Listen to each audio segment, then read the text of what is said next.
कभी किसी ने सोचा था, एक मछुआरे का बेटा जो एक छोटे से गांव की झोपड़ी में जन्मा, वही एक दिन भारत का राष्ट्रपति बनेगा? वही भारत को मिसाइल ताकत देगा? वही करोड़ों युवाओं को सपने देखने की ताकत देगा? वो थे डॉक्टर एपीजे अब्दुल कलाम। एक नाम, एक सोच, एक ऐसी प्रेरणा जो आज भी हर भारतीय के दिल में जिंदा है। बचपन की शुरुआत, वर्ष 1931। स्थान, तमिलनाडु का छोटा सा गांव रामेश्वरम। सुबह की हवा में नमक की खुशबू थी। समुद्र की लहरें किनारे से टकरा रही थीं, और उसी लहरों के बीच जैनुलाब्दीन और आशियम्मा के घर एक बच्चे का जन्म हुआ। नाम रखा गया अवुल पकिर जैनुलाब्दीन अब्दुल कलाम। घर गरीब था। माँ खाना बनाती, पिता नाव चलाते और बच्चा आसमान देखता। रात के अंधेरे में तारों को निहारते हुए वो सोचता, एक दिन मैं इन तारों के पार उड़ूंगा। संघर्ष के दिन बचपन आसान नहीं था। कई बार घर में खाने को नहीं होता था, लेकिन कलाम ने शिकायत नहीं की। सुबह 4 बजे उठते, अखबार बांटते, फिर स्कूल जाते।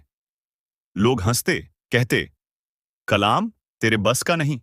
लेकिन कलाम मुस्कुराते और कहते, हर शक, हर ताना मेरे सपनों का ईंधन है। पढ़ाई और सपना। जब वो मद्रास इंस्टीट्यूट ऑफ टेक्नोलॉजी पहुंचे तो उनके पास फीस देने के भी पैसे नहीं थे। पर मां ने अपने गहने बेच दिए और बोली, बेटा ये गहने नहीं, तेरे पंख हैं। वहीं पहली बार उन्होंने अपने सपनों की उड़ान बनाई, एक फ्लाइंग मशीन। उनके प्रोफेसर ने कहा, कलाम तुम्हारे अंदर आग है, उसे कभी बुझने मत देना। और बस वो आग आज भी हर युवा के दिल में जलती है। मिसाइल मैन की शुरुआत, 1960 में कलाम ने डीआरडीओ में काम शुरू किया। वहां से वो आईएसआरओ पहुंचे। वो दिन जब उन्होंने भारत का पहला सैटेलाइट लॉन्च व्हीकल डिजाइन किया, SLV-3। कई बार प्रयोग असफल हुए, मिसाइल फटी, टीम टूटी, पर कलाम ने कहा, I can see the light even inside the darkness. और 1980 में भारत का उपग्रह रोहिणी अंतरिक्ष में पहुंचा। वो पल भारत के इतिहास में सुनहरे अक्षरों से लिखा गया। अग्नि और पृथ्वी। फिर शुरू हुआ इंटीग्रेटेड गाइडेड मिसाइल प्रोग्राम। अग्नि, पृथ्वी, नाग, त्रिशूल, आकाश। हर नाम, हर प्रयोग में था एक सपना, भारत को आत्मनिर्भर बनाना। लोग बोले, ये नामुमकिन है। कलाम बोले, impossible is just a word, not a reality. उनके नेतृत्व में भारत बना मिसाइल शक्ति संपन्न देश, और वो कहलाए the missile man of India.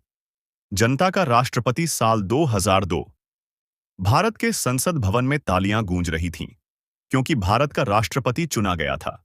एक वैज्ञानिक, एक शिक्षक, एक सपनों का सिपाही, डॉ. अब्दुल कलाम। पर वो केवल राष्ट्रपति नहीं बने, वो बने जनता के राष्ट्रपति। वो बच्चों से मिलते, कक्षा में जाते, कॉलेजों में भाषण देते। वो कहते, मैं चाहता हूं कि हर बच्चा सपने देखे, क्योंकि आज का सपना ही कल की हकीकत बनता है। सादगी और विनम्रता। राष्ट्रपति बनने के बाद भी उनका जीवन नहीं बदला। ना गाड़ी, ना बड़ा घर, ना निजी संपत्ति। उनके पास सिर्फ किताबें थीं, कलम थी और देश के लिए समर्पण था। कभी किसी बच्चे ने पूछा, सर आपने इतना कुछ किया, फिर भी इतने साधारण क्यों हैं? कलाम मुस्कुराए और बोले, सादगी से बड़ा कोई आभूषण नहीं होता। अंतिम दिन 27 जुलाई 2015। IIM शिलांग। कलाम मंच पर खड़े थे, वो बच्चों को समझा रहे थे, dream big, work hard, stay humble. अचानक वो गिर पड़े और कुछ पलों में वो हमेशा के लिए अमर हो गए। पूरा देश रो पड़ा, पर एक बच्चा बोला, कलाम मरे नहीं, वो अब मेरे अंदर हैं। अमर प्रेरणा। आज जब भी कोई युवा अपने सपनों के लिए संघर्ष करता है, जब भी कोई हार मानने से पहले सोचता है, क्या मैं कर पाऊंगा, तब एक आवाज आती है, ड्रीम, ड्रीम, ड्रीम। क्योंकि dreams transform inner to thoughts, thoughts transform inner to action, and action create destiny. आज का संदेश तो, अगर तुम भी कुछ बड़ा करना चाहते हो, अगर तुम्हारे भी अंदर एक आग है, तो उसे बुझने मत दो। मुश्किलें आएंगी, लोग हंसेंगे, पर याद रखना, सपने वो नहीं जो नींद में आते हैं, सपने वो हैं जो तुम्हें सोने नहीं देते। और जब तुम अपने सपनों को सच करोगे, दुनिया तुम्हारी कहानी सुनेगी, राइज ऑफ माइंडसेट HD पर।